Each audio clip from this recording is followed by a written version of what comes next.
नमस्कार मित्रों, आज बात करेंगे वेरिकोस वेन के बारे में। बहुत से लोगों को आपने देखा होगा कि हमारे जो पैर होते हैं, पैर के जो निचले भाग का पिछला हिस्सा होता है, काफ मसल्स के पास के, जहाँ वहाँ पे वेन्स फुली हुई होती है, उसे बोलते हैं वेरिकोस वेन। देखो, पाइल्स होते हैं वो भी एक तरह की वेरिकोस वेन ही होते हैं। वेरिकोस का मतलब क्या होता है?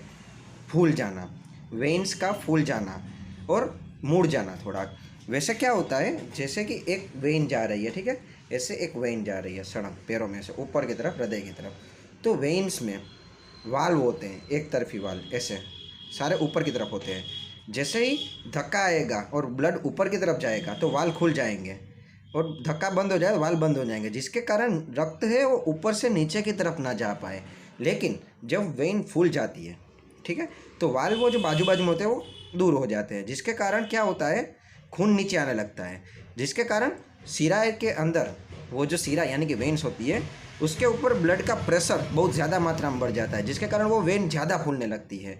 ये कारण होता है। मतलब जो वाल्व्स होते हैं उसमें कोई दिक्कत है तो ये वेरिकोसिटी ज़्यादा होगी। वेरिकोस का मतलब यही होता है, वेन्स का फूल जाना। जैसे हमें जो पाइल्स होते हैं यानी कि हर्ष होते हैं, वो क्या होते हैं, हर्ष नहीं, अर्श, वो क्या होते हैं, जो गुदा यानी कि एनस होता है, वहाँ पे जो सिराएं होती हैं वो फूल जाती हैं। तो बहुत से कारण की वजह से हो सकता है, एग्जैक्ट कारण अभी भी पता नहीं है कि ऐसा क्यों होता है, लेकिन ओबेसिटी यानी कि मोटापा और ब्लड प्रेशर रहना, या डीप वेन के अंदर कोई दिक्कत है, जैसे अंदर ही की जो मोटी मोटी सिराएं होती हैं वहाँ कुछ ऑब्स्ट्रक्शन है, तो ब्लड उसे बाईपास करके बाहरी सिराओं में से ज़्यादा मात्रा में पसार होगा, इसलिए डीप वेन थ्रोम्बोसिस जैसी कोई घटना होती है। तो ऐसे कुछ कारण होते हैं। इसके अलावा जीनेटिक्स भी हो सकता है, या वो वेन जो वेन फुली हुई है उसके ऊपर के भाग में कहीं पे ऑब्स्ट्रक्शन है, या फ्लेबाइटिस हुआ है, या थ्रोम्बोसिस हुआ है, जिसके कारण खून ऊपर ठीक से नहीं जा पा रहा है, तो वेरिकोसिस हो सकती है। तो दिक्कत क्या होती है वेरिकोसिस के अंदर? देखो, बहुत से लोगों के अंदर वेरिकोसिस में कोई दिक्कत नहीं होती, कोई दर्द नहीं होता, कुछ भी नहीं होता, सूजन नहीं होती। लेकिन अगर वो ज़्यादा बढ़ जाए तो क्या होगा, खून जितनी मात्रा में जल्दी जाना चाहिए हृदय में नीचे से ऊपर की तरफ, उतनी मात्रा में नहीं जा पाएगा, जिसके कारण पैर सूजने लगेंगे, या वो जो फ्लूइड है ब्लड के अंदर जो प्रवाही भाग है वो बाहर निकल जाएगा और इडिमा कर देगा पैरों के अंदर, या रक्त एक जगह रुका हुआ है तो वहाँ पे अल्सर्स भी हो सकते हैं, पैरों के अंदर छाले पड़ना, अल्सर्स होना, वो वेनस अल्सर जिसे बोलते हैं, वो सब उसके कारण हो सकते हैं। तो ये बिल्कुल सिम्टम ना होने से लेकर भयंकर सिम्टम्स भी हो सकते हैं।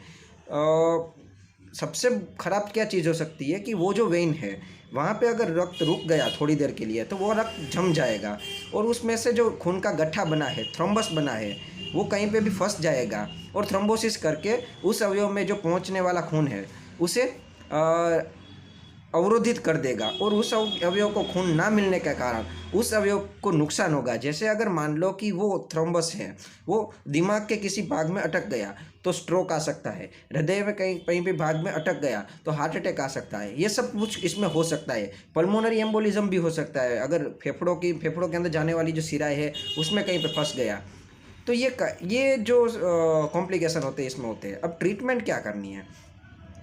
ट्रीटमेंट वैसे इसकी थोड़ी मुश्किल होती है, ज़्यादातर सर्जरी होती है, वही ज़्यादा सक्सेसफुल जाती है, लेकिन उसमें भी रिकरेंस होने के चांस होते हैं, अंडरलाइनिंग कोज भी आपको ढूंढना पड़ेगा।